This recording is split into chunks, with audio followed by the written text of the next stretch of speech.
धारावी पुनर्विकास को लेकर राहुल गांधी और वर्षा गायकवाड़ डर फैलाने में लगे हैं, लेकिन असली सच्चाई क्या है वो आपको कभी नहीं बताएंगे। धारावी प्रोजेक्ट के तहत हर पात्र झुग्गी वासी को धारावी में ही 350 वर्ग फुट का घर बिल्कुल मुफ्त दिया जाएगा। किसी को बेघर नहीं किया जा रहा है। अदानी को कोई भी जमीन तोहफे में नहीं दी गई है। सारी जमीन सरकारी एजेंसियों को ट्रांसफर की गई है। डेवलपर ने हर जमीन का बाजार भाव या उससे ज्यादा कीमत दी है। रेलवे की जमीन के लिए तो 170% प्रीमियम भी चुकाया है। धारावी 600 एकड़ में फैली है। इनमें से 260 से 270 एकड़ पर उन्हीं लोगों को बसाया जाएगा जो पुराने और पात्र हैं, और जो लोग 2000 के बाद धारावी में बसे उनके लिए धारावी के बाहर जमीन खरीदी गई है और इसकी पूरी लागत NMDPL ने उठाई है, जो इसी प्रोजेक्ट के लिए बनाई गई एक PPP कंपनी है।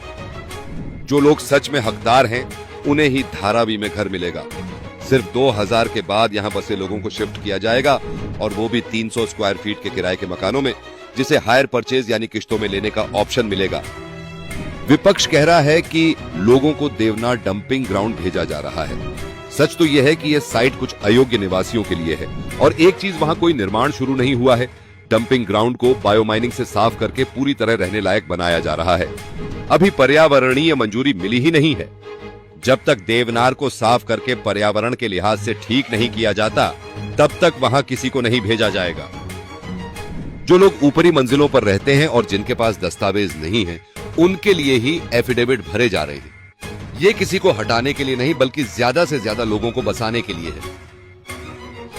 झूठे दावे सर्वे रोक रहे हैं, काम की रफ्तार धीमी कर रहे हैं, और धारावी के सबसे गरीब परिवारों को गुमराह कर रहे हैं।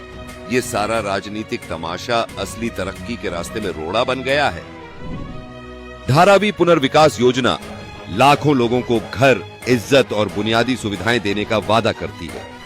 राजनीति के खेल में इनके भविष्य को दांव पर मत लगाओ। जवाबदेही तय होनी चाहिए और फैसले सच्चाई के आधार पर होने चाहिए।